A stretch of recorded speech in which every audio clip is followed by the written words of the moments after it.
holiday. The riots happened. We had the business in Libya kicking off. We had all manner of other news stories, but also we had some terrible activity in the stock markets around the world, all sorts of plunging figures, all sorts of doom and gloom, all sorts of pension funds being wiped out, billions being wiped off the stock market in single days of trading. Absolutely unbelievable. And me, as somebody who is not exactly what I would call an expert in finance. I mean, I did study economics at university, and I do know a lot of people in the banking business, and I have a lot of people that write about such things, but I don't really understand it. And I think the problem for an awful lot of people in this current financial crisis that we keep being told we're in is that most people don't really get it. They don't really understand how we got into this mess, what the numbers are. The numbers are so big. So I thought what we might try and do over the course of the next few weeks is talk to a few economists and try and get them to kind of explain precisely how we got where we are and how the heck we get out of it, because I'm not sure if George Osborne or Barack Obama or anybody knows the answer to that. But have a listen to Jonathan Davis. He's an economist and a wealth manager. You can Google him if you like and find out who he works for and what he does. He's got some solutions. He's got some theories. He's got some very, very interesting things to say. Let's have a listen. Jonathan, thank you very much indeed for joining us on Talksport. You and I have not spoken before.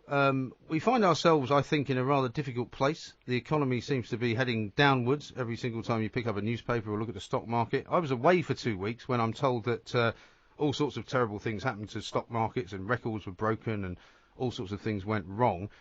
How do we get to this point, Jonathan? Well, it's taken over 30 years, I would say, since Thatcher's time, but, you know, whether it's left politics or right politics, the politicians at the top have been doing the same thing. They've just been borrowing. Every time there's been a mild hiccup in the economy, they borrow some more and pretend there isn't a problem. Well, here we are now. The UK government owes £5.5 trillion of debt.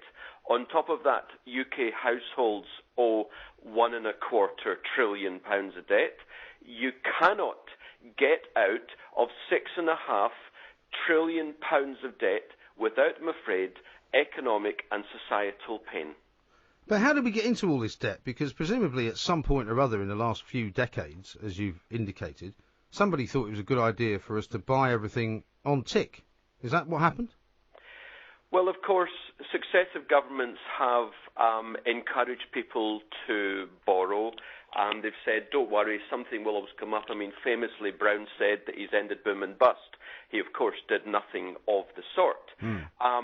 Since the 1970s, we've seen inflation, which then was an amazing 25%, and interest rates were an astounding near 20%.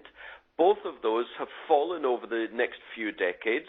Inflation now, okay, is 5%, but it's been literally minus just 2 years ago.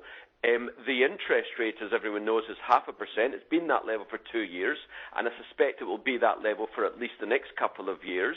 So in other words, as interest rates fell decade by decade, people borrowed more money.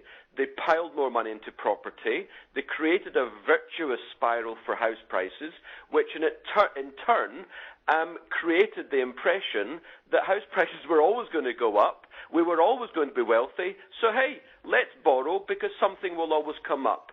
Well, that's where people got it wrong, but that's where the powers that be, I'm talking about the banks, the Bank of England, the government, successive governments, have impressed upon people, don't worry, something will always come up. The thing is, we're at the end of the line. Interest rates cannot fall any further. Lending is not going to rise to the incredible levels they were a few years ago because the banks are technically insolvent. I refer you to the stock market you just mentioned. The banks are back at 2009 levels, which was the bottom of the stock market after the crash. Public sector spending is mildly falling, but it's going to fall more in due course. We now have a vicious spiral in the economy, house prices, unemployment. It isn't going to get any better from here on in. And is it a spiral that cannot be escaped from, if you like, or is there, as far as you're concerned, is there a cure for it? Is there something that we can do to put the brakes on the downward spiral? I mean, is there anybody doing it right anywhere in the world? Yep. Brilliant question. Because, Mike, what I normally get asked is, so what can we do about it? To which I respond that media types always expect someone to come up with a magic potion. That's because they're all very shallow, unlike me, you see. Well, indeed.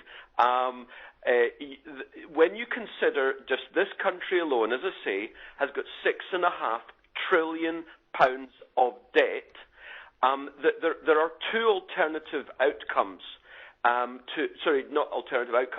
Alternative routes to the same outcome. Right. Either the government continues to borrow and print money, as successive governments have, in which case I can tell you we are not going to remain at 4 or 5 or 6% inflation. Over several years, we're going to go to super or even possibly, God forbid, hyperinflation, which will result in an economic bust. The alternative is that the government stops borrowing, it reduces its spending, in which case we go to a deflationary bust. That's the only outcome, I'm afraid to say. You quite rightly asked, is anyone doing it right? Well, in history, there have been some instances. In relatively recent history, we've seen Chile, Argentina, and Russia in the last 10 or 20 years. They're very strong economically now. And very recently, we saw Iceland, which told the banks where to go. They're not going to repay the debt. They defaulted on the debts. And Iceland is now one of the strongest growing economies on the planet. And if only we would do the same thing, but unfortunately politicians are in cahoots with bankers. But presumably the problem is, though, that we are all so interlinked. I mean, Iceland's a great example, isn't it? Because Iceland presumably was able to be independent enough to just say, the hell with you, we're not going to pay you back, we've had a problem, we're just going to start our own business from within. But what I'm told by bankers and by economists, and, I always necessarily sometimes take what they say with a pinch of salt, is that, for example, we are all so interlinked, with Greece, with Spain, with America, with France, with Germany. Everyone in the European Union, including not just the government lending organisations, but also the private banking organisations, are all owing each other so much money that it's all going backwards and forwards in a big sort of whirlwind that you can't really isolate yourself from it. Is that true? It is exactly true. It's a global economy, and few economies are more globalized than the United Kingdom economy. And indeed, a significant proportion of our economy, of our GDP, gross domestic product, is banking and finance. So without a shadow of a doubt, all the loans that our banks have made, and remember, because of those reckless loans, they went bust a couple of years ago, which meant that our government borrowed or guaranteed about £1 trillion, which, of course, is not the government's money. It's your money, my money, the taxpayers' money. We are being hammered, we the taxpayers are being hammered to bail out these banks. So yes, of course, it's all interlinked.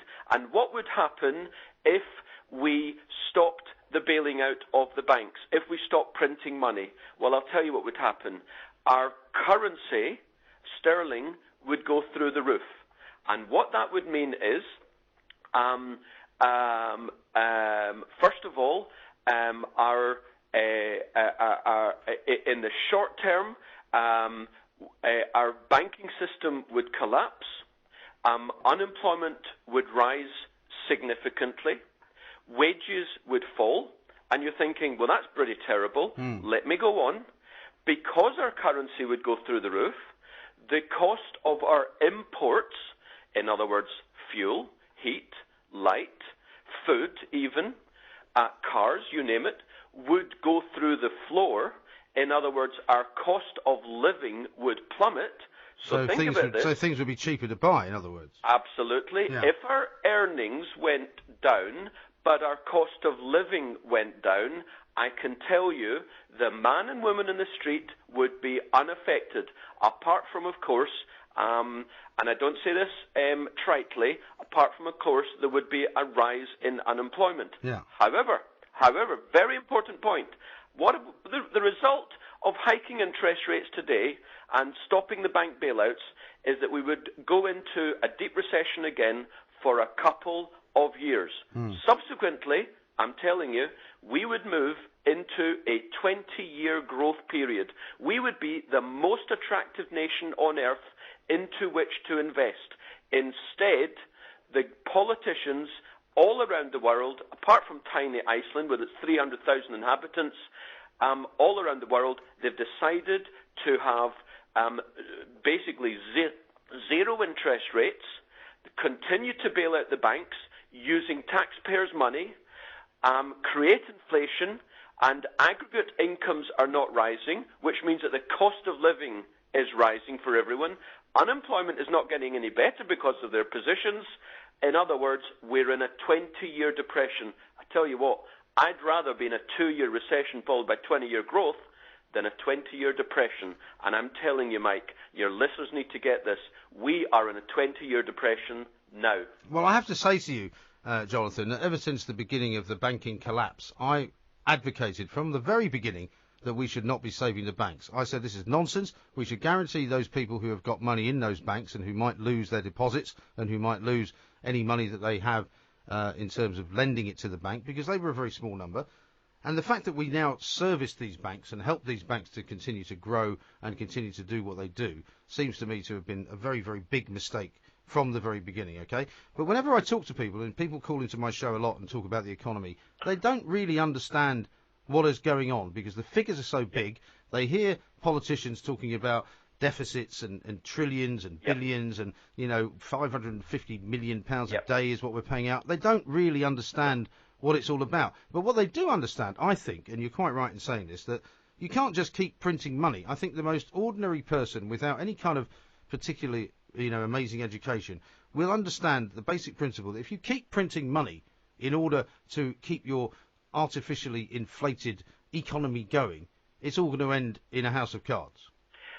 You're absolutely correct. However, successive governments over years and indeed decades have been able to develop the house of cards by borrowing and borrowing and borrowing because there was shall we say always, that may not be the right word, but there has been always sufficient taxpayer money coming in to service the interest. Right.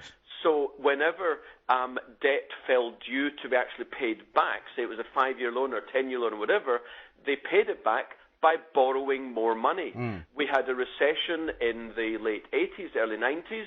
They borrowed a vast amount, they slashed interest rates, and they got the economy going. In 1990, inflation and interest rates were in double figures. 5 years later, interest rates were down to 5%. That's the reason why they got the economy going again and why they created this house price bubble and indeed stock market bubble. So you're absolutely correct. The man and woman in the street don't understand. And I'll tell you a simple reason. There are two strains in economics. There's the Keynesian strain, which follows John Maynard Keynes, which says when the economy is in a dire position, the government should step in and support. The Austrian school, of which I follow, says you can't plan an economy. Right. There are 1 trillion decisions going on every single day. If you try and plan an economy, then it's not much difference to Joe Stalin or Chairman Mao or even Adolf Hitler. The only difference is there's a semblance of human rights.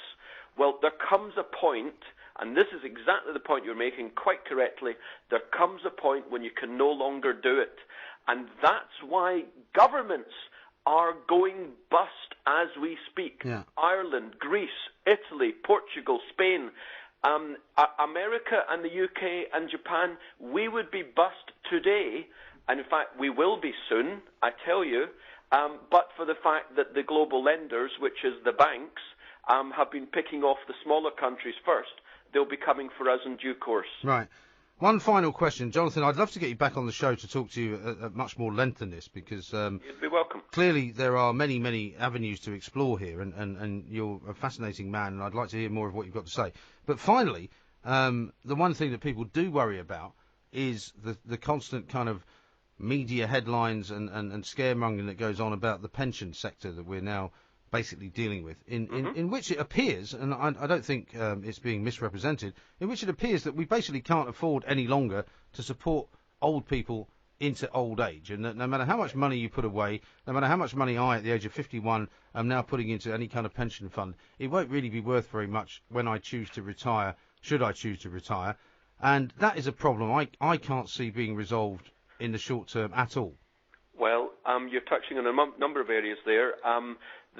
Another reason why the economy apparently grew over decades is simply demographics. After the Second World War, there was a big, massive baby boom, as most people are aware, and therefore there were far more people working and paying into the state than there were retirees and drawing pensions or indeed taking out of the health system. Right. And on top of that, of course, they were paying into funded pension schemes. Whereas now, those baby boomers are retiring, which means that A, they're taking money out of the state, out of the healthcare system, and they're also not paying into pensions, they're taking out of pensions. Right. And that is a major reason why the stock market it has been falling for the last 11 years. 11 years. So you're absolutely correct. People have taken the view that the way to secure their financial future has been to invest in property, even if it's their own owner-occupied property. Right. Unfortunately, I have to tell you, demographics and economic reality, in other words, aggregate debt, is conspiring to disabuse people of the notion that their house is going to secure the future. Right. It isn't. No, indeed. Jonathan, listen, thank you very much for your time. Very welcome. It's a gloomy subject, I know. I always try and get it into perspective for the people that listen to this show. And as I say, I'd love to get you on for a bit longer to have you explore some more of your interesting kind of theories as to how we can solve this. But for the moment, thank you very much. Very welcome. It's been a pleasure. It's High Five.